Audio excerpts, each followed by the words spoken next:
Awal mulanya itu kita sudah ditodongkan pistol terlebih dahulu pada saat di Pandeglang. Maka dari itu ketika kita sudah ditodong pistol, maka saya ini dan keluarga meminta tolong pada siapa kalau bukan pada polisi. Karena kita mempercayakan keselamatan kita pada polisi. Nah setelah itu pada saat kita mampir ke Polsek Cinangka, terjadilah penolakan itu. Diduga di prasangka dari petugas yang piket pada malam itu, dikira kita ini lesing, padahal kita sudah memberikan bukti bahwa kita ini dari pemilik rental langsung dan membawa bukti-bukti seperti PPKB yang tadi sudah dijelaskan oleh Kapolda ya, dan juga petugas yang piket pada malam itu sudah menelpon Kapolseknya dan sudah dijelaskan juga bahwa kami ini dari rental. Tapi dari responnya memang kita dari Polsek Cinangka tidak bisa memenuhi pendampingan kami, begitu ceritanya. Alasannya apa waktu itu tidak mau memberikan pendampingan Mas Agam? Karena kita satu dianggap lesing dan kita belum membuat LP. Padahal dari situ jelas sekali ya, ketika orang sudah ditodongkan pistol, maka ini keadaan urgent, darurat. Ini udah seseorang meminta pertolongan, tidak perlu memikirkan administrasi pembuatan LP, ini sudah jelas. Jadi seharusnya memang anggota kita itu melakukan pendampingan, tapi tidak dilakukan pendampingan karena anggota merasa kekuatannya sedikit, jadi tidak berimbang sehingga tidak melakukan pendampingan. Padahal seharusnya anggota kita bisa melakukan permintaan tambahan dukungan ke Polres misalnya, ya, atau anggota reserse di Polsek itu sendiri, tapi itu tidak dilakukan. Ya. Nah sehingga dari hasil penyidikan Propam Polda Banten, ya, telah ditemukan adanya pelanggaran, ya, terhadap ketidakprofesionalan terhadap anggota Saudara Dery, ya, Andriani, ya, karena tidak respon terhadap laporan masyarakat yang seharusnya melakukan pendampingan untuk mengamankan kendaraan Honda Brio yang diduga akan digelapkan ini, karena sudah ada dugaan penonaktifan GPS sebanyak 2 buah, tinggal 1, berarti ini sudah ada dugaan.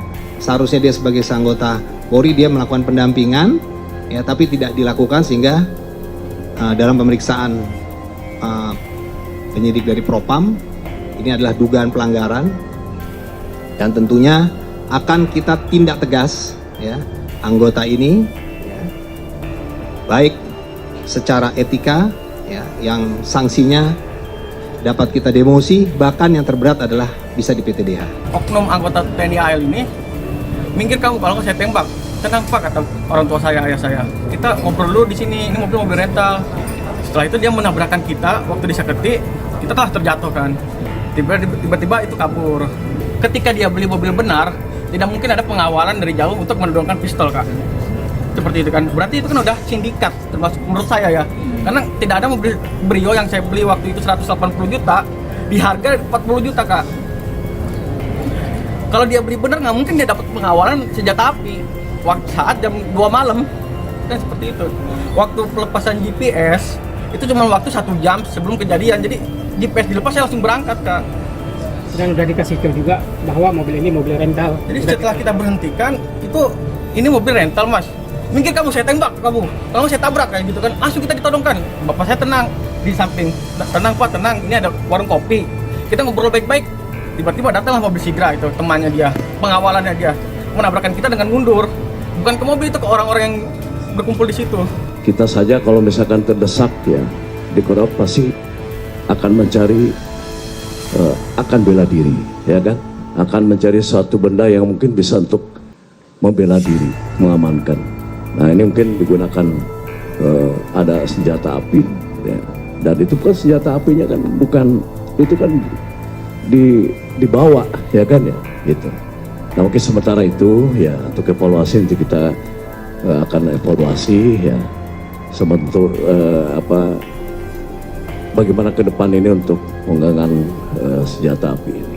Tapi sebetulnya karena pengeroyokan juga kan tidak berpikir resiko kalau orang yang dikeroyok itu mati, ya kan? Ya kan? Gitu. Jadi kembali lagi, apalagi mungkin karena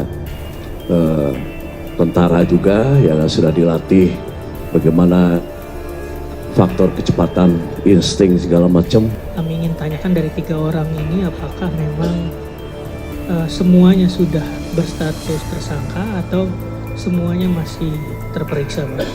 Terima kasih. Baik, terima kasih ya pertanyaannya Mas Arul. Jadi anggota ini sekarang sudah ditahan di tempat kami dan sesuai dengan surat penahanan dari Ankum sudah kami terima, terhitung karena hari Sabtu yang lalu itu anggota sudah kita amankan. Nah, karena masih dalam proses lidik ya, kami selalu maraton lidik, masih belum kami tetapkan gitu. Nah sekarang setelah ada tanda-tanda dengan beberapa bukti, maka kami yang bersangkutan masuk proses penyidikan dan sudah kami tetapkan. Bukti penahanan sementara dalam 20 hari pertama itu sudah ditandatangani oleh Ankum, terhitung dari mulai hari Sabtu. Itu Mas. Ya. Ya kita sudah dalam menjurus ke sana sudah gitu ya. Karena dengan ditandatanganinya penahanan itu sudah masuk kepada proses, karena pintu gerbang untuk memasuk dalam proses penyidikan kan itu ya. Polresta Tangerang mengklaim telah mengantongi identitas terduga pelaku menembakkan di res area KM45 Tol Tangerang Merak pada Kamis. Dalam penembakan itu menewaskan 1 orang dari 2 korban. Untuk ciri-ciri pelaku sudah kita kantongi dari hasil pemeriksaan CCTV dan kita mengidentifikasi lebih lanjut, kata Kasih Humas Polresta Tangerang, Ibda Purba di Tangerang. Tim gabungan dari Satuan Reserse Kriminal, kata Purba, kini masih melakukan penyelidikan dan pengejaran terhadap para pelaku penembakan. Rangkaian penyelidikan yang dilakukan polisi, kata dia, melalui identifikasi terhadap rekaman kamera pengintai atau CCTV yang ada di tempat kejadian perkara. Ada beberapa yang sudah dikantongi keterangan dari Kasat Reskrim belum bisa kita sampaikan.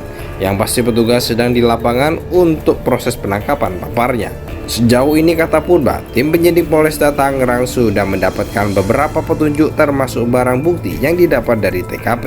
Di antaranya seperti mobil dan selongsong peluru sebagai digunakan pelaku untuk melukai korbannya. Kendati demikian, dengan petunjuk itu pihaknya kini sedang melakukan uji balistik peluru yang digunakan pelaku tersebut. Uji balistik sudah dan diduga senjata api itu jenis pistol, bukan airsoft gun, terangnya.